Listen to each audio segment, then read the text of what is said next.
తిరుపతి జిల్లా గూడూరులో డీఎస్పీ గీతా కుమారి ఆధ్వర్యంలో పోలీసులు హెల్మెట్ ర్యాలీ నిర్వహించారు. రోడ్డు ప్రమాదాల పట్ల ప్రజలు అవగాహన కలిగి ఉండాలని, వాహన చోదకులు తప్పనిసరిగా హెల్మెట్ ధరించాలని డీఎస్పీ గీతా కుమారి తెలిపారు. గూడూరు జాతీయ రహదారి నుంచి పట్టణ టవర్ క్లాక్ సెంటర్ వరకు పోలీసులు హెల్మెట్ ధరించి బైక్ ర్యాలీ చేపట్టారు. ఈ సందర్భంగా డీఎస్పీ గీతా కుమారి మాట్లాడుతూ రోడ్డు ప్రమాదాల పట్ల ప్రజలు అవగాహన కలిగి నివారించుకోగలిగి ఏం చేయలేకపోతున్నామని, రోడ్డు ప్రమాదాల్లో ఎక్కువ సంఖ్యలో వాహన చోదకులు హెల్మెట్ లేకపోవడంతోనే జరుగుతున్నాయన్నారు. ఈ నెల 15వ తేదీ నుంచి నో హెల్మెట్ నో పెట్రోల్ ను పటిష్టంగా అమలు చేస్తున్నామని, వాహన చోదకులు వారి వారి కుటుంబ సభ్యులను దృష్టిలో ఉంచుకొని రోడ్డు ప్రమాదాల నుంచి రక్షణ పొందేందుకు తప్పనిసరిగా హెల్మెట్ ధరించాలని డీఎస్పీ తెలిపారు.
నెక్స్ట్ 15 నుంచి ఎన్ఫోర్స్మెంట్ గట్టిగా ఉంటుంది, పనిష్మెంట్ ఎక్కువ ఉంటుంది, ఫైన్స్ కూడా ఎక్కువ వేయబడుతుంది.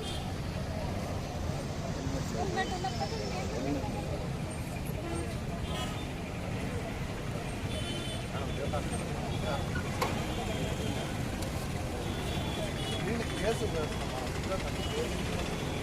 ఏం చెప్తున్నానంటే, నేను ఒక 100 మీటర్లు 200 మీటర్లు వెళ్తున్నాను అంటారు. ప్రాణం ఆగుతుందండి 100 మీటర్స్ 200 మీటర్స్ కానీ ఏదైనా హెడ్ ఇంజరీ జరిగితే. సో దయచేసి ఇవన్నీ గుర్తు పెట్టుకోండి. మేము ఇక్కడ వెళ్తున్నాము, మార్కెట్ వెళ్తున్నాము, జస్ట్ పార్కింగ్ వరకు వెళ్తున్నాము, మూవీ చూడడానికి వెళ్తున్నాం, 10 నిమిషాల్లో వచ్చేస్తాం, పార్కింగ్ పెట్టేసి వచ్చేస్తాం. ఇవన్నీ రీజన్స్ చెప్పకండి. దయచేసి హెల్మెట్ ధరించండి.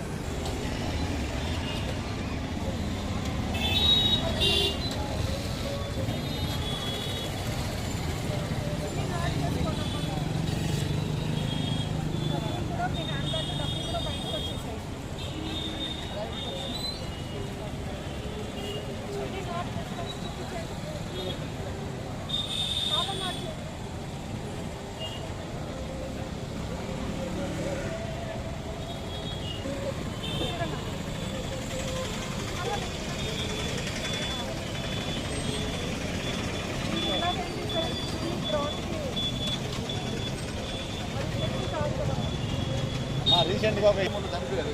అందుకని ఏదైనా జాగ్రత్తగా పెట్టుకోమని తెలియకుండా మీకు తెలియకుండా పడతాయి కదా, అందుకని జాగ్రత్తగా ఉండమని హెల్మెట్ కూడా పెట్టుకోండి.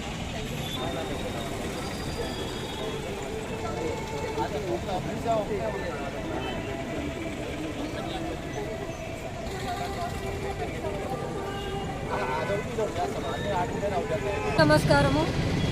సో ముఖ్యంగా బైక్ ర్యాలీ విత్ పోలీస్ డిపార్ట్మెంట్లో పెట్టడానికి ముఖ్య కారణము రోడ్ యాక్సిడెంట్స్ ఎక్కువగా జరుగుతున్నాయి. సో దీనికి సంబంధించి పబ్లిక్లో ఎక్కువ అవేర్నెస్ తీసుకురావడానికి ఈ యొక్క బైక్ ర్యాలీని కండక్ట్ చేస్తున్నాము.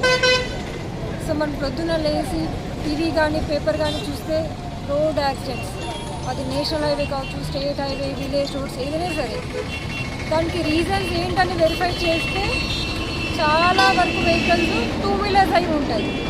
ఆ 2 వీలర్స్ ఎందుకు యాక్సిడెంట్స్ అవుతున్నాయంటే ముఖ్యంగా హ్యూమన్ ఎర్రర్స్, అంటే మానవ ఎర్రర్స్ అన్నమాట, మిస్టేక్స్. లైక్ హెల్మెట్ ధరించకపోవడం, హెల్మెట్ ధరిస్తే సేఫ్ అవుతామా అని క్వశ్చన్ రైజ్ అవ్వచ్చు. అట్లీస్ట్ ఫస్ట్ బైక్ యాక్సిడెంట్ అనగానే ఏమవుతుంది, మన యొక్క హెడ్ అనేది రోడ్డుకి ఎక్కువగా ఇంజురీ అయ్యే ఛాన్సెస్ ఉంటాయి. అట్లీస్ట్ మనం హెల్మెట్ పెట్టుకుంటే మేజర్ ఇంజరీ అనేది ప్రివెంట్ చేయగలుగుతాము. సో అందులో ముఖ్యంగా బైక్ యాక్సిడెంట్స్ ఎందుకు అంటున్నారంటే ఓవర్ స్పీడ్గా రావడం, రాంగ్ సైడ్ కానీ, డ్రంక్ అండ్ డ్రైవ్ కానీ, without helmet, these are the main reasons for bike accidents. మరికొన్ని ఏంటంటే హెల్మెట్ పెట్టుకుంటారు కానీ ఆ హెల్మెట్కి హెడ్కి మధ్యలో మొబైల్ అనేది ఒకటి ఇన్సర్ట్ చేస్తున్నారు. అంటే మొబైల్ మాట్లాడుకుంటా, ఫోన్ మాట్లాడుకుంటా కూడా డ్రైవ్ చేస్తున్నారు. సో ఇవన్నీ రకరకాల కారణాలు మన రోడ్ యాక్సిడెంట్స్. సో మెయిన్గా ప్రివెంట్ చేయడానికి పబ్లిక్లో ఎక్కువ అవేర్నెస్ తీసుకురావడానికి బైక్ ర్యాలీ అనేది కండక్ట్ చేస్తున్నాము. సో దయచేసి మీడియా ద్వారా మేము పబ్లిక్కి చెప్పేది ఏంటంటే అందరూ హెల్మెట్ ధరించండి. రైడరే కాదు, వాళ్ళ వెనకాల కూర్చున్న పిలియన్ రైడర్ కూడా హెల్మెట్ ధరించండి.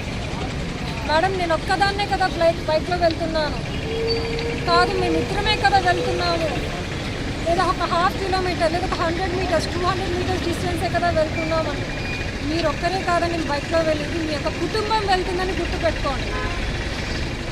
మీ గురించి మీ ఇంట్లో పిల్లలు కానీ, మీ ఫ్యామిలీ మెంబర్స్, మీ రిలేటివ్స్, మీ ఫ్రెండ్స్ వీళ్ళందరూ మీకోసం ఉన్నారు. సో మీరు ఒక్కరే లేరు. సో మీ కుటుంబం గురించి ఆలోచించుకొని ప్రతి ఒక్కరూ సేఫ్టీ కూడా ప్రికాషన్స్ తీసుకోవాలి. సో దయచేసి అందరూ హెల్మెట్ ధరించండి, జాగ్రత్తగా ఇంటికి చేరండి.